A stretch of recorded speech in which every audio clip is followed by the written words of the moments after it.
One day, my neighbor caught me by surprise and asked me to tell him a story that he said would illustrate the ethics of your religion. A story that he said would persuade me and help me appreciate Islam.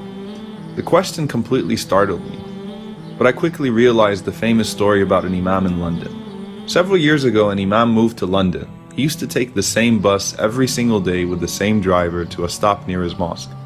One day as he was riding, he paid the bus fare and sat down, realizing that the driver had mistakenly given him an additional 40 pence. When the imam sat down, he considered keeping the extra change since it was an insignificant amount anyway. But as he was deboarding, he felt guilty and handed the 40 pence back to the driver and said, "Sir, I think you gave me too much change." The driver smiled and said, "Aren't you the new imam in this area? You know, lately I've actually been thinking about stopping by your mosque and learning about Islam. But before I did that, I wanted to see what you would do if I gave you extra change."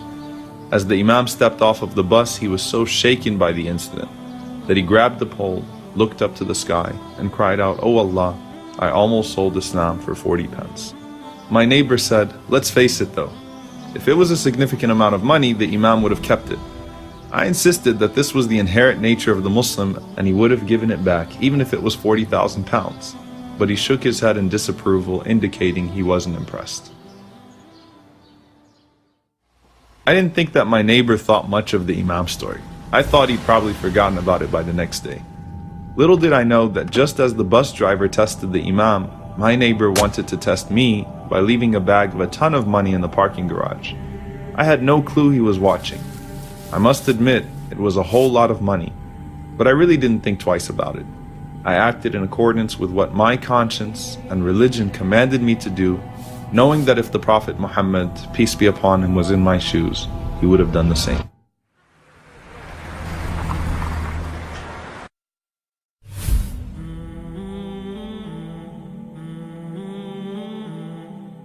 I had to find a way to get it back to its owner.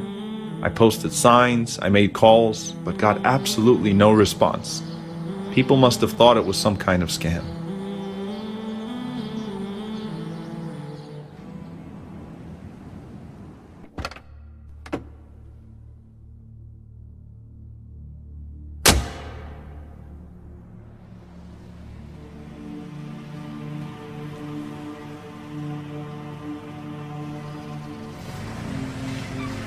My neighbor says to me, "Muslims can't be tempted, huh?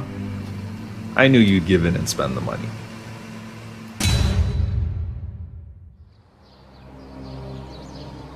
So I told him what happened.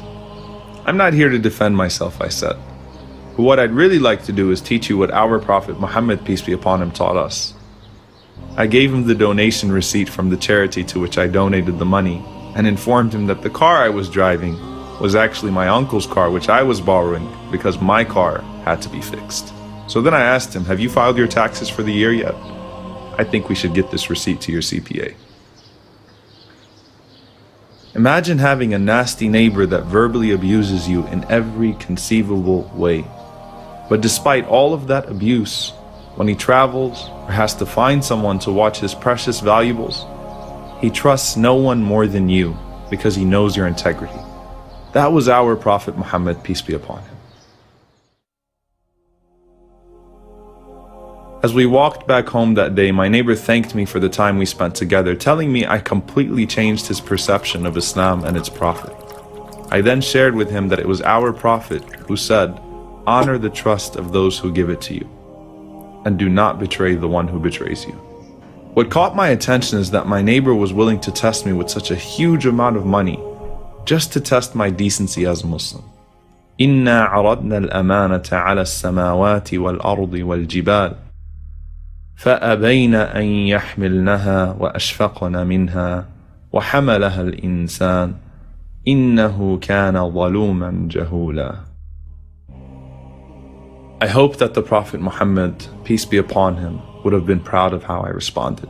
Rasulullah, we testify that you have fulfilled your trust and conveyed to us the message. We only pray that we can continue to convey on your behalf without betraying your trust.